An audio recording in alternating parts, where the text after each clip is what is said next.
Video. Maraming salamat.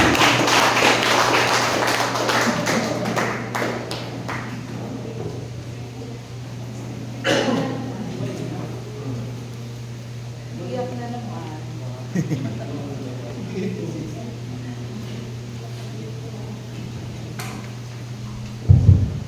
Iyak na naman. Good evening, brothers and sisters. Ako nga pala si Sister G. Ronquillo.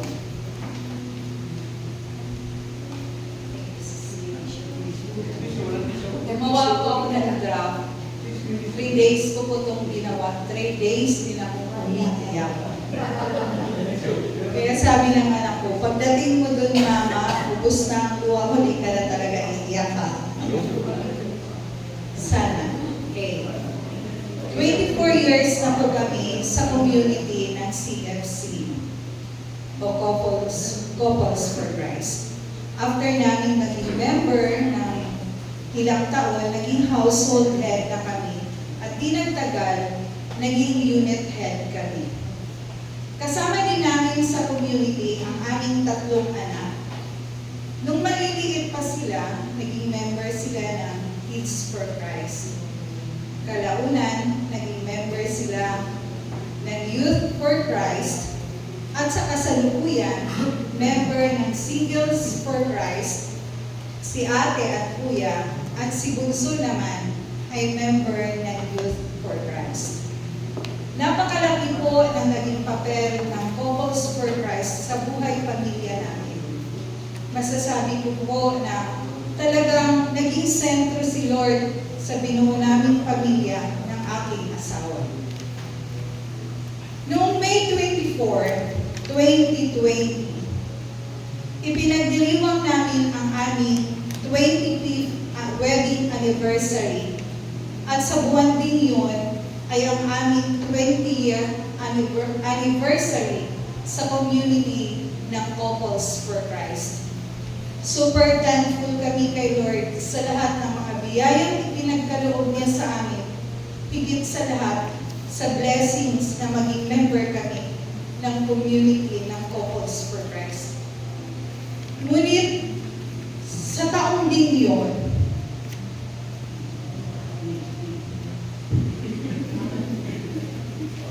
binigay ni Lord sa aming pamilya ang pagsubok.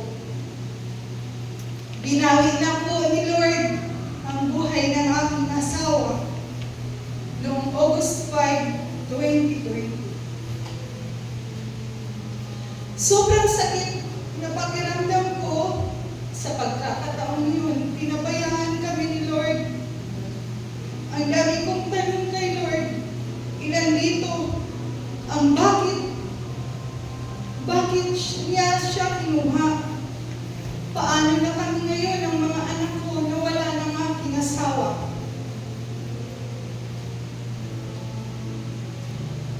Hindi ko matanggap, sobrang sakit. At sa katunayan, ilang beses ko din pong hiniling kay Lord na wakasan niya ang buhay ko. Pero hindi po niya dinilig. Kasi nung mga panahon yun, parang ayaw ko na rin mabuhay. Di ko na naalalang may mga anak ako na kailangan pa nila ako. Pero salamat sa Diyos, nandito kami sa community ng Couples for Christ. Nung mga panahon yun, sila ang nagdadala ng pagkain sa amin. Na nung mga panahon na yun, wala akong pakialam. Di ko na maalala kung nakakain yung mga anak ko. Ako din parang wala akong ganang kumain. Parang di ako nagugutom. Pero salamat sa mga brothers and sisters natin sa community. Naghahatid po sila ng pagkain sa bahay namin, kaya nakakakain kami araw-araw. Nung panahon na marami akong katanungan kay Lord, sa totoo lang, dumistansya ako sa Kanya. Gabi-gabi kayong nagdarasal, gabi-gabi tayong nagdarasal para sa aking asawa, pero parang lumayo ang puso ko sa ating Panginoon. Bumitiw po ako sa Kanya.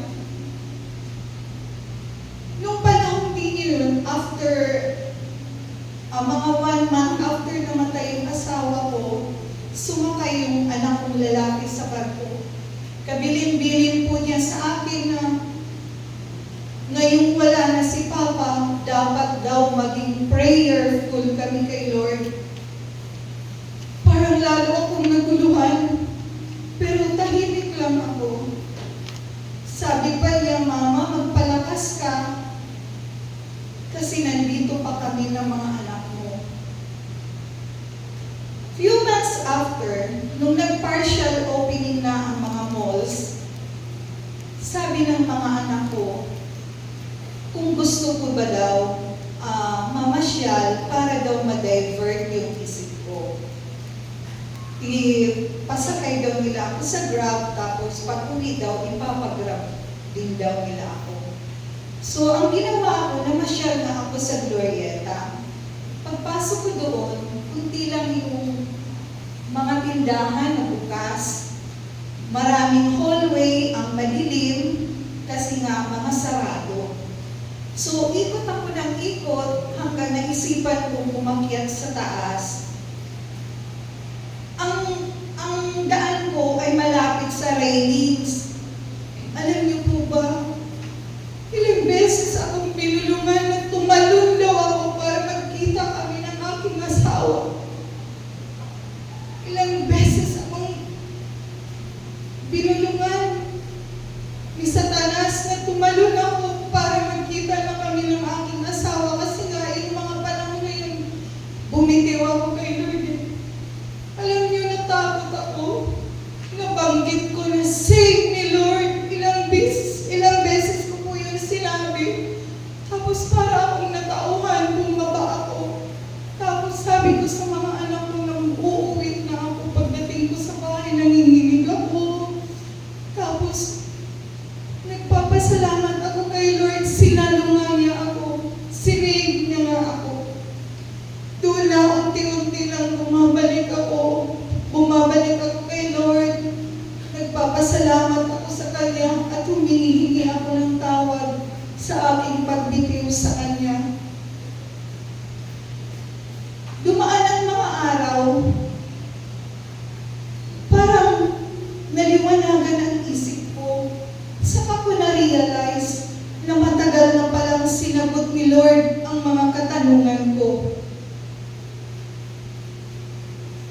Kasi nung bago pa lang mamatay ang aking asawa, lagi siyang nagpapanaginip sa amin. Pero hindi ko yun pinapansin.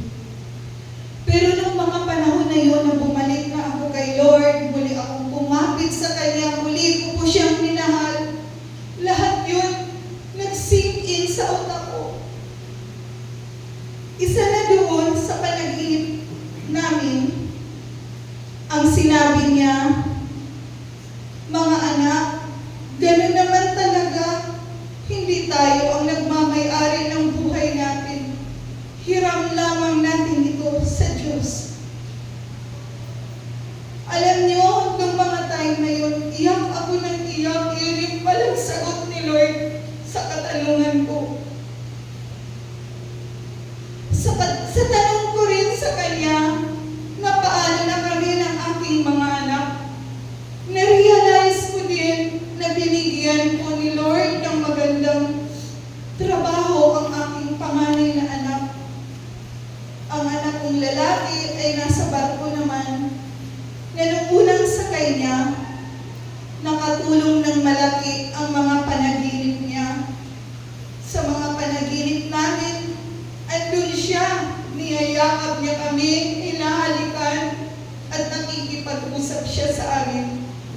Ang aking anak naman dun sa barko, nananaginip naman siya sa papa niya, at lagi siyang nakakakita ng paru-paro. Sabi pa ng mga superior niya, yung mga engineers, ano daw ginagawa ng mga paru-paro? Ba't nagkaroon daw ng paru-paro sa lahod? Imposible daw. Pero alam niyo, sa loob ng anak ko, sa puso niya, alam niya na si Papa niya yun, dinalaw siya. At napakalaking bagay po yun at alam namin na lahat yun ay paraan yun ni Lord. Napakabuti ng ating Panginoon, di niya kami pinabayaan. Bakit nandito pa ako ngayon sa CFC? Noong una, sabi ko sa sarili ko, di na ako a-attend ng mga activities ng Couples for Christ. Magsisimba na lamang kami ng aking mga anak kapag araw ng Sunday. Alam niyo po, nagpapakita ang aking asawa sa panaginip na may household daw kami. Sabi niya, punta ka na doon, ma. Andun na sila Brother Kiko, sila Sister Mel. Nagmamakaawa siya sa akin na umattend daw ako ng household. Nakita ko sa mukha niya kung gaano siya nagmamakaawa sa akin na umattend ako. Doon naisip ko, siguro gusto talaga niya na manatili ako sa community para ipagpatuloy namin ang nasimula namin ang makatulong sa community sa abot ng aming makakaya. Buong puso akong nagpapasalamat sa ating Panginoon sa kanyang pagmamahal sa amin ng aking mga anak. Naniniwala po kami na ang mga panaginip na yon ay mula sa ating Panginoon. Napakalaking tulong po ito para maibsan ang lungkot namin at naway ito din ang maging daan para tuluyan ang maghilom ang sugat sa aming mga puso. Wala man ang physical presence ng asawa ko, andiyan naman ang ating Panginoon na patuloy na gagabay at magmamahal sa amin ng aking mga anak. For this, may God be praised.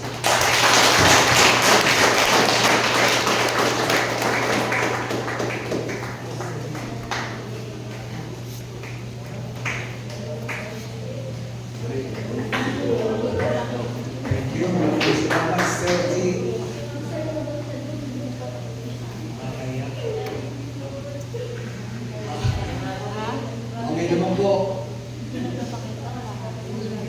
Buti kasi naman. Trivia. Alam niyo ba, ang top number 4 ay hindi nang tingnan natin 2024 CLP. Mga participant, natatandaan niyo ba yung sticker niyo? Love God, love neighbor. Pwede po yun. So, okay naman po. Panguling bahagi na natin programa.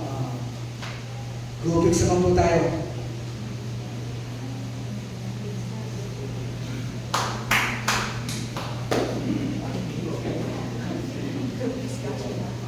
Group discussion. Groupings na po ulit tayo, ha? So, pasensya na po lang si Brother Janice at Sister Shelly po. So, ang hawak po sa atin ay si Brother Levy po at Sister Shaw. Sa grupo ni Brother Janice po, Harold and Shari, Darwin and Romy, Benji and me. So, sunod na po kay Dina, Sister Shaw. Same po, sa likod po.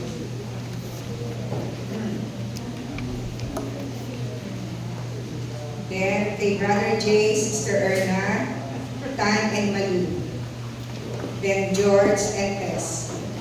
Ito po, sila Sister Erna at si Brother Jay. Sunod na po kayo. Then, kay Brother Toto and Sister Alice, Jerry and Beth, and Miley and JR.